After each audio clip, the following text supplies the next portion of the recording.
Jemaat Tuhan sekalian, Salam.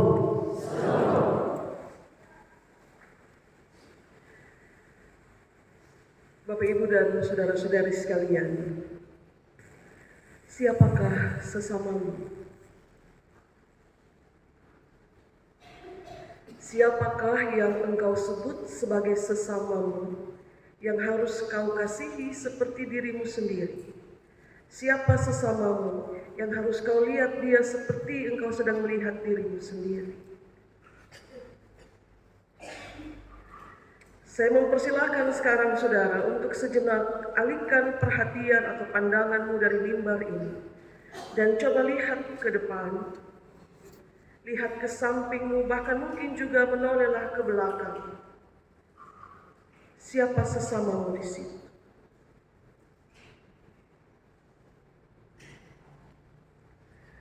Di depanmu mungkin duduk dia, yang setiap minggu kau jumpai, dia selalu berpenampilan necis rapi.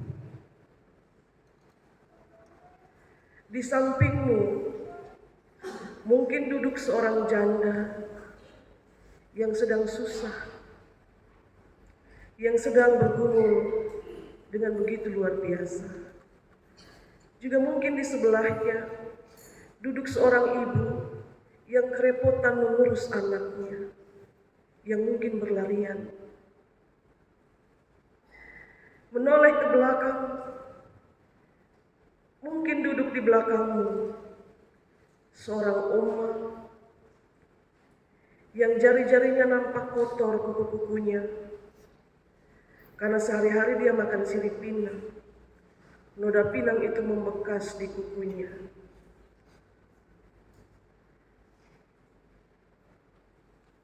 Siapa yang kau sebut sebagai sesama yang saudara lihat ada dalam ruang kebaktian ini? Lalu sekarang, saudara mari membawa pikiranmu ke lingkungan sekitar tempat di mana Bapak Mama tinggal. Bawa pikiranmu ke sana, di sekitar tempat tinggalmu, dari 1A sampai 15B. Siapa sesamamu yang ada di situ? Mungkin di sekitar tempat tinggal Bapak Ibu, ada satu keluarga miskin yang rumahnya persis di belakang rumahmu. Mereka punya banyak anak dan rumahnya hampir roboh. Coba lihat baik-baik dalam bayangan yang sementara saudara bentuk di benakmu. Mungkin ada dia yang tinggal di samping rumahmu, yang sedang menggumuli persoalan rumah tangganya, yang bisa jadi hampir setiap malam engkau mendengar mereka bertengkar. Lalu perhatikan lagi baik-baik, mungkin tetangga di depan rumahmu, persis di depan rumahmu, adalah orang yang berlimpah-limpah berkat dengan kepemilikan harta yang banyak. Kemudian dalam pikiranmu kau bilang, dia tidak pernah susah.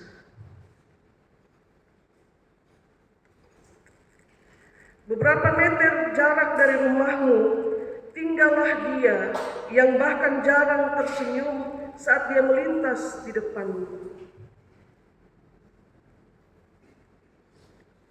Lalu bergeser sedikit ke sana, tinggallah dia yang rumahnya sederhana sekali, tapi dia selalu ceria, selalu tersenyum, selalu menegur siapapun saat mereka berpapasan.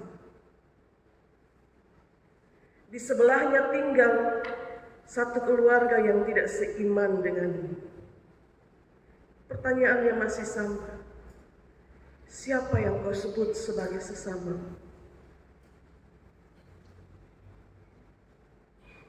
Saudara-saudara, mari merenungkan pertanyaan ini dalam terang tema gereja yang hadir, menemani, dan merawat. Bapak, Ibu, dan jemaat Tuhan yang terkasih dalam Kristus, banyak orang berpikir pencobaan terhadap Yesus itu cuma terjadi satu kali. Kapan? setelah dia menjalani masa puasa di padang gurun 40 hari itu, setelah Yohanes Pembaptis dia di Sungai Yordan, dia pergi berpuasa di sana sampai selesai iblis datang dan mencobai dia. Tapi kalau Bapak Mama baca begitu banyak cerita dalam Injil, Bapak Mama akan temukan setiap kali ketika Yesus bertemu dengan orang-orang Farisi atau dengan ahli Taurat, mereka akan selalu mencobai dia dengan pertanyaan-pertanyaan untuk menjebak dia. Kadang-kadang kita melihat pencobaan itu hanya pada bentuk-bentuk tertentu, tapi mengajukan satu pertanyaan untuk menjebak itu pencobaan. Bapak Mama, dan apakah kita pernah melakukannya? Kita mengajukan satu pertanyaan hanya untuk mencobai orang lain, padahal kita tahu dengan benar jawabannya. Dan satu pertanyaan yang dilontarkan untuk menjebak Yesus itu yang kita baca pagi ini. Dimulai dengan pertanyaan sang ahli Taurat tentang bagaimana bisa dapat hidup kekal. Ujung-ujungnya dia mencoba untuk menjebak Yesus dengan pertanyaan, kalau begitu siapa sesamaku? Harusnya dia tahu siapa sesama. Bapak Mama, kita orang Kupang ini, kita selalu pakai istilah-istilah tertentu untuk menyebut atau untuk mendefinisikan sesuatu atau sesuatu kondisi. Misalnya, kalau kita tobat betul-betul dengan satu keadaan, kita suka pakai istilah titi batu. Titi batu sampai mati besok akan pi. Gitu. Kita suka pakai istilah titi batu untuk menjelaskan kita tobat, kita jerah. Kita jalan-jalan, kita ketemu satu yang nakal atau keras kepala, kita suka menyebut orang itu apa, Bapak Mama? Kepala batu. Ini orang terlalu kepala batu. Omong ulang-ulang sang bisa. Kalau kita bertemu dengan satu orang yang dia nampak tidak pusing, tidak malu, bahkan mungkin juga jarang tersenyum, kita suka bilang itu orang muka batu. Dan kalau kita ketemu orang-orang yang nampak tidak peduli dengan kondisi atau keadaan di sekitarnya, bahkan yang paling menyedihkan sekalipun, kita suka bilang itu orang hati batu. Keras, tidak tersentuh sedikit. Kita pembacaan pagi ini Bapak Mama, siapa yang hati batu di situ? Ada 3 orang bertemu dengan satu pribadi yang terluka. Siapa yang hati batu di situ? Imam dan orang Lewi. Imam ini hari-hari dia melayani Tuhan di bait Allah. Sama dengan orang Lewi. Suku yang dikhususkan dari 12 suku Israel untuk benar-benar berfokus untuk melayani Tuhan di bait Allah. Waktu berjumpa dengan orang yang sudah hampir mati ini, yang satu hanya lihat dari jauh ke jalan terus, yang satu justru langgar bisa doa lanjut di perjalanan. Dua-dua hati batu. Kehidupan kekal yang ingin engkau peroleh itu ternyata berkaitan erat dengan penghargaan dan kasih-Mu, bukan hanya kepada Tuhan yang kau imani, juga bukan hanya kepada dirimu sendiri, tapi kehidupan kekal itu bisa kau peroleh ketika ada penghargaan dan kasih yang kau tunjukkan bagi sesamamu seperti dirimu sendiri. Maka apa yang Lukas tulis dalam ayat 29, di situ Lukas tulis dengan baik Bapak Mama.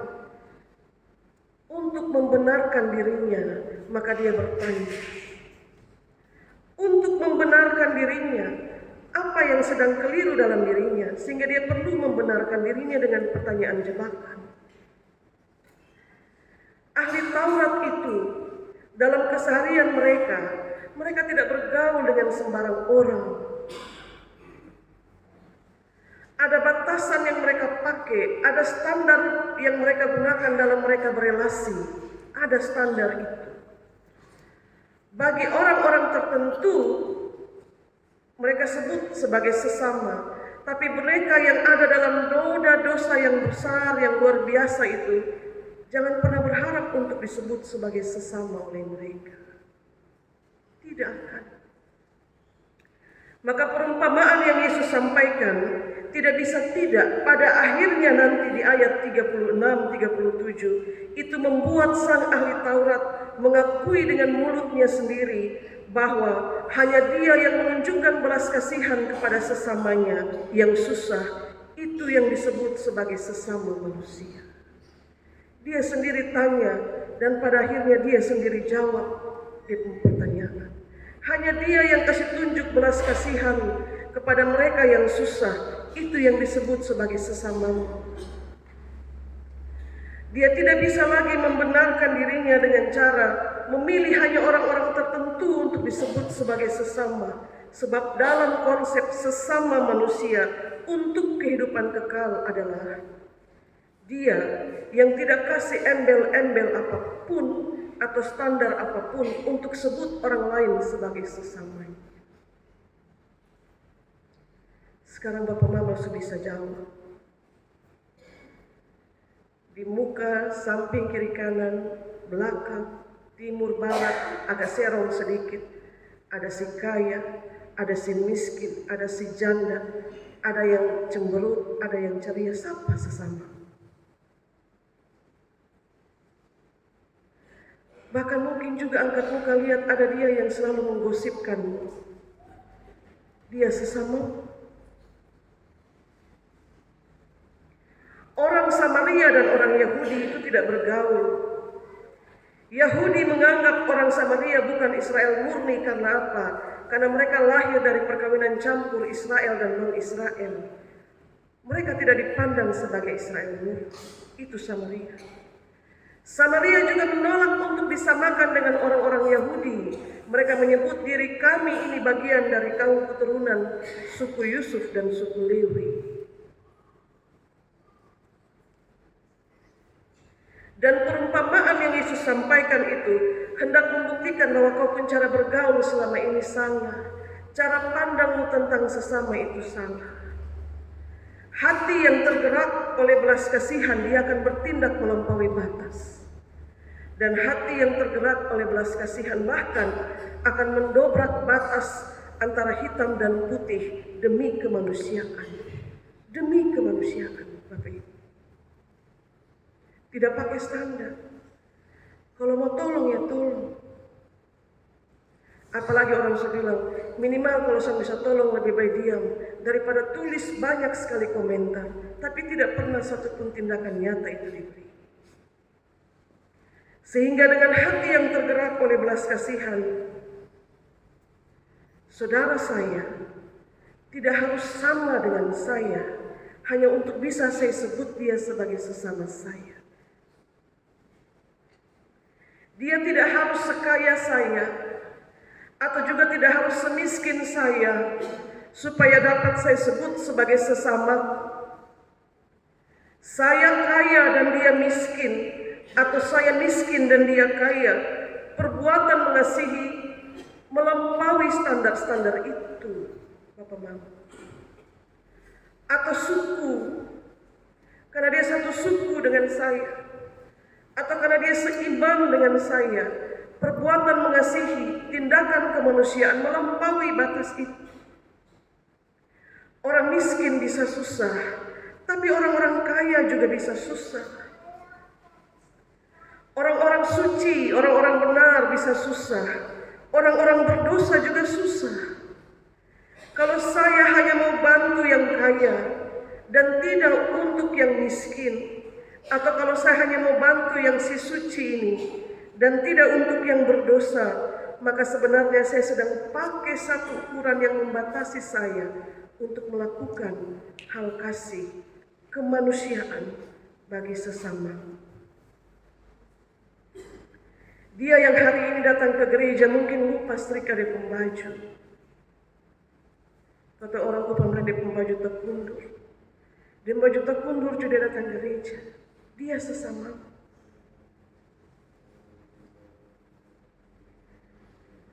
Dia datang pakai DP sandal tua itu. Dan kau dengan sepatu mengkilatmu. Dia sesamamu.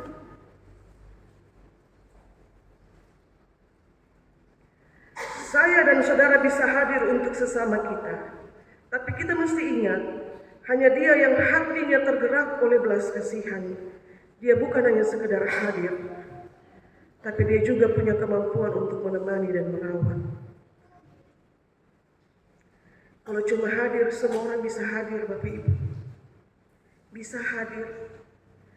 Tapi lanjut dengan menemani dan merawat, itu hanya bisa dilakukan oleh mereka yang tergerak hati. Imam dan si Lewi itu hadir di situ. Hadir. Tapi yang tergerak hati cuma si Samaria. Dia bukan hanya hadir, tapi dia temani dan rawat. Ini uang belanjakan. Kalau kau pakai lebih, saya kembali, saya ganti kau uang. Orang Samaria tidak bergaul dengan orang Yahudi. Tapi kalau dia sudah bertindak melampaui batas-batas itu, percayalah Bapak Mama, hatinya sudah tergerak oleh belas kasihan. Mungkin ini terlalu berlebihan. Tapi kalau hati sudah tergerak oleh belas kasihan, tidak ada yang tidak mungkin. Bahkan si pendosa yang paling berdosa sekalipun akan kau datangi dia. Kau temani dan kau rawat dia dalam kesusahannya sebagai sesama. Kalau hatimu tergerak oleh belas kasihan. Kalau hatimu tergerak oleh belas kasihan, tidak ada standar apapun. Bahkan untuk pekerjaan Tuhan tidak pakai standar. Kalau hatimu tergerak oleh belas kasihan. Kalau hatimu tergerak oleh belas kasihan, tidak perlu bilang nanti, besok baru datang.